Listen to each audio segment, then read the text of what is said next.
একটা নবৰণকে নাৰদেৰ মুদ্ৰাকে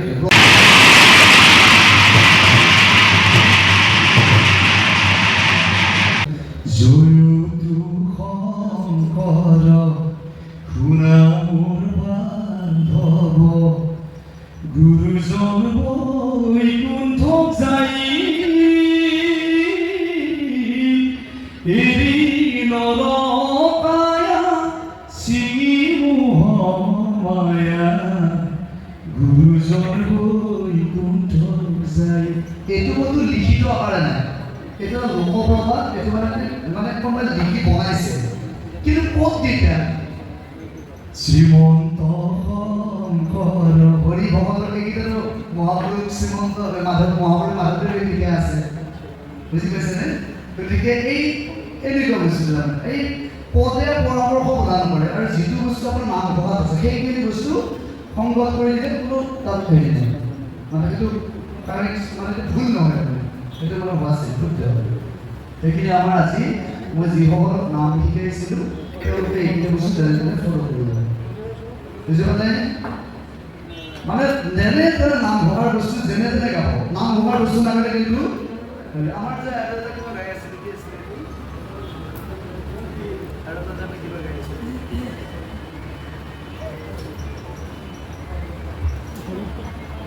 গুণানত বিষ্ণু আচৰিত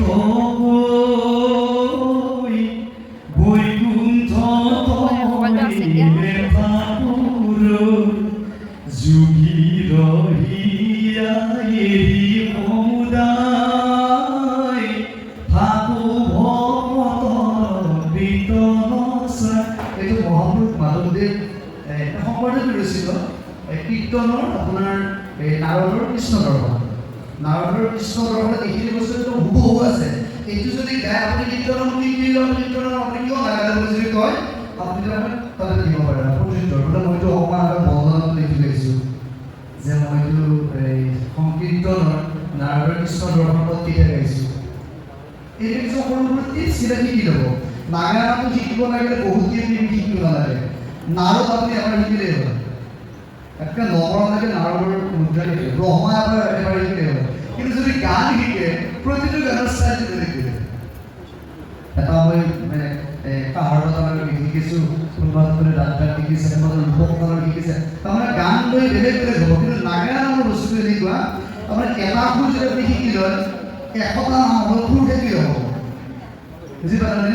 এইটো আজি আমাৰ মহামিলন সমাৰোহ উপলক্ষে সৰু সৰু মই টিপছ প্ৰদান কৰিলোঁ আৰু লগত আপোনালোকক এইটোও জনালোঁ, মানে বিভিন্ন ঠাইৰ পৰা মানে হেৰি আহিছে যে আপুনি যিসকলক নাম শিকালে বা শিকাবলৈ বাকী আছে আপোনালোকে আপুনি মাহত এটা দিন বা মাহত 2টা দিন এনেকুৱা কৰে যে মানে ডাল চিজনত এতিয়া ধৰ বহাগ জেঠ আহাৰ ভাদলৈকে আমাৰ নাম নাথাকে, সিফালে নাম থাকিবগৈ।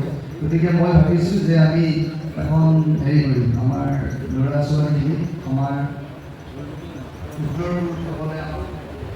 পিছৰ প্ৰজন্মটো আমি আগুৱাই দিয়াৰ কাৰণে মই ভাবিছোঁ আমি এখন নাগা নামৰ হেৰি কৰিম, মানে প্ৰশিক্ষণ টাইপ কৰিম আৰু মানে সেনেকৈ আহিব পাৰিব। আৰু মই সকলোকে যোৱাটো অসুবিধা হয়, কিছুমান মোক বেয়া পাইছে, গতিকে বেয়া নোপোৱাৰ উপৰিও হ'ল মই মাহত এটা দিন বা 2টা দিন কৰিম আৰু তাতে নাগা নামৰ টিপছ কিবা কি কৰি দিম।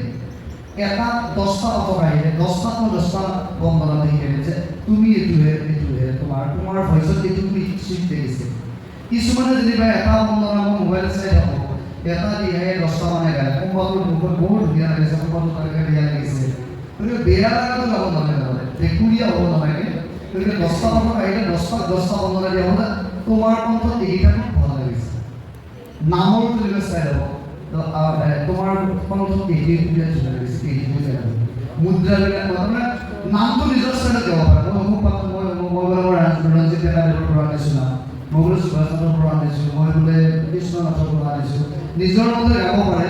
কিন্তু কিছুমান ষ্টাইল আছে, ষ্টাইলটো তাৰমানে অলপ সুকীয়া হ'ব লাগে, বুজি পাইছেনে? নাম গোৱাটো চবৰে একে নিচিনা হ'ব নালাগে, অকণমান বেলেগ বেলেগ ষ্টাইল হ'ব লাগে। ষ্টাইলটো মই কৰিলোঁ সেই যদি 10টা টকা আহিলে 10টাত এটা ষ্টাইল শিকাই দিয়া নহয়, 10টাত 10টা ষ্টাইল হৈ যাব। তেতিয়া তাৰমানে বেছি বহুত মানে পুনত কৰিব পাৰিব। গতিকে আপোনালোকে এতিয়া মই যে প্ৰশিক্ষণ কেন্দ্ৰ যেতিয়া কৰিম তেতিয়া মাহত এটা দিন বা দুটা দিন হ'ব যাৰ যাৰ শিকিব ইচ্ছা আছে টিপছ কৌশলবিলাক আহিব ধন্যবাদ।